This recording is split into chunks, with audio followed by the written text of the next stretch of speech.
What's going on, music producers? It's Curtis King of Airbit.com, here to share with you ways to know if you are ready or if your beats are ready to be sold to the general public. Let's talk about it. Airbit.com. Music producers, and specifically up-and-coming music producers, maybe you're just getting started out, maybe you're inside your bedroom, inside your bathroom. I don't know why you're making beats in your bathroom, but maybe the acoustics are helping you, whatever the case may be.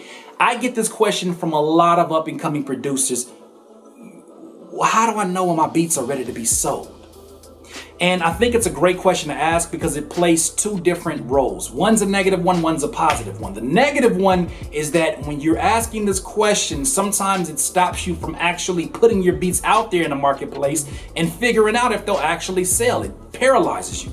The positive of this is that it causes you to start getting in the mind frame of what can I do for my potential customers? You know, how can I make beats that will elevate their skill level? How can I make beats that are comfortable for them to express themselves? When you get into that mindset, you start to make decisions that even, elite producers sometimes don't make that decision consciously. Some people are just so gifted naturally that they don't think about the customer in mind. And this is why, you see those individuals in studio sessions with multiple producers, because there's multiple people to bounce that off of. And then you'll have somebody, I guarantee you, in every hit making studio, you got somebody in there that's thinking about how these particular forces, the producer, the artist, the engineer, the singer, how they're interacting with each other and how they can coexist. Now that is you. You have to be all of that when you are the music producer putting your beats out there for sale. How do you know when you are ready? I think that's more important than how to know if your beats are ready. Because here's the thing about it. I have the ideology that every beat is not for everyone, but your beat is for someone.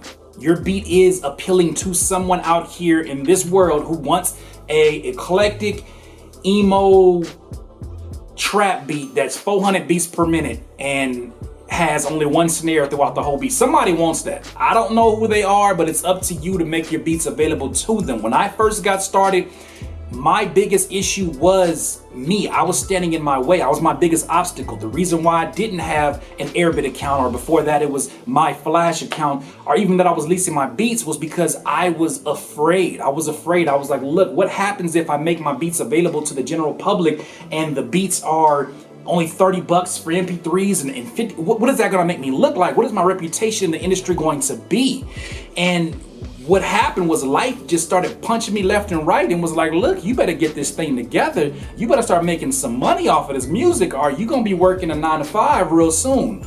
And thankfully, I made the decision to jump into this when matters got very desperate. And another Airbit user out here, shout out to Awesome. He was my mentor when I first began getting in the leasing business. And really, what I'm most appreciative to him about is that he focused more so on me, the individual, because sometimes you can jump in the way of your beats being sold. If you're not thinking consciously how this beat can be better for my consumer, or how can I use my strengths and utilize my strengths? What are my strengths?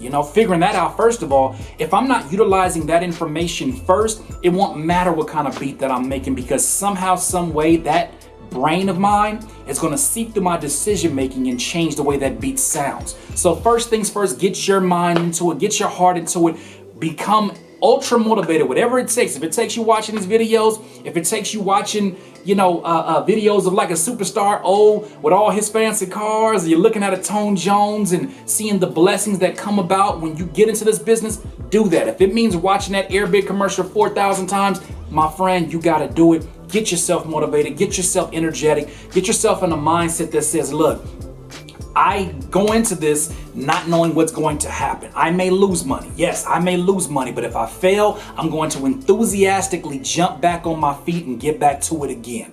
You got to make that decision. First of all, get yourself in order. Get your mindset in order. Get your goals in order. The first month, you have to be realistic. Is it realistic for you to make $400 that first month? If you think that's doable, if you can break it down into numbers, if you can specifically pinpoint what you want. Sometimes we don't get our goals accomplished because we don't specifically set a target for our brain to shoot for. Our brain will go and it will figure out how to do it. It'll figure out the how.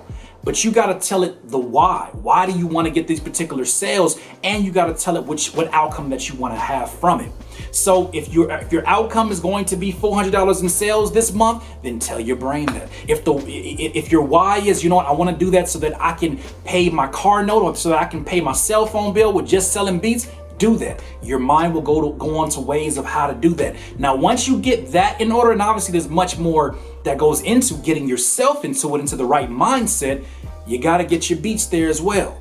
Now, I'm not saying that your beats have to compare to anybody else's, because like I said, once again, there's beats out there for everyone that, not even for everyone, your beat is out there for somebody very specific who's looking for the aesthetic that you have built. It is just up to you to find people who are like that and find multiple individuals like that and get your beats in front of them on a regular basis. That's why it's great that you make your beats available to the marketplace and that you do run ads on Airbit, because you get an opportunity to be in front of people who are most likely to purchase your beats. So how to know when your beats are ready? You know, I think that when I first started putting my beats out there, the way that I knew they were ready, first and foremost, I would show my friends. I would show them, and I would show my rapper friends. I got a lot of rapper friends, and I would show them, like, look, is this a beat that you think you would invest this amount of money into? And they'd be like, yeah, I for sure would do that. I said, would you absolutely? Are you sure? And they're like, yeah, for sure, I would. If it was your last and you were putting a project together, would you? Yes, man, I would. And that became sort of my decision making. Something else I would do is sort of a blind test. You know, I would go to my Facebook and I would tell my friends, I would say, look, I'm gonna drop 3 beats in my comment section. You know, tell me which one is your favorite.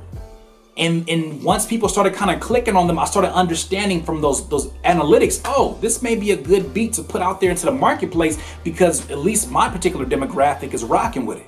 So you find out from other people, and also too, you know, you want to make the decision with that beat and figure out, okay, are my beats really making the artist better? Or do I need an artist to pull my beats off of life support? You know, if you really feel like your beats can elevate somebody's skill level and really elevate the energy of what they're trying to evoke through their lyrics, your beats are ready for the marketplace. There's somebody out there for it. Last but not least, how do you know your beats are ready for the marketplace? You won't know until you do it. So put your beats out there. If you don't have an Airbit account, man, jump down there and get into the links, get yourself an Airbit account, and really put your beats out there. Make it known this is what you're doing. Be confident about what you're doing. Tell your friends about it. Email them, text them. Don't harass them, don't spam them, but let them know, like, look, I got a lot of rapper friends on my timeline, and once I started making my beats available for lease, they were like, finally. I was like, wait a minute, y'all was willing to pay for beats? Yeah, man, we just needed to look official. Had me a little mad about that, but I learned a valuable lesson, and I hope it's the same lesson that you learned. You won't know until you know. So regardless of anything that I just said in this video, you will not know until you get your beats out there for the general public and you see what it's all about. Once again, this is Curtis King of Airbit.com. You have a good one. Airbit.com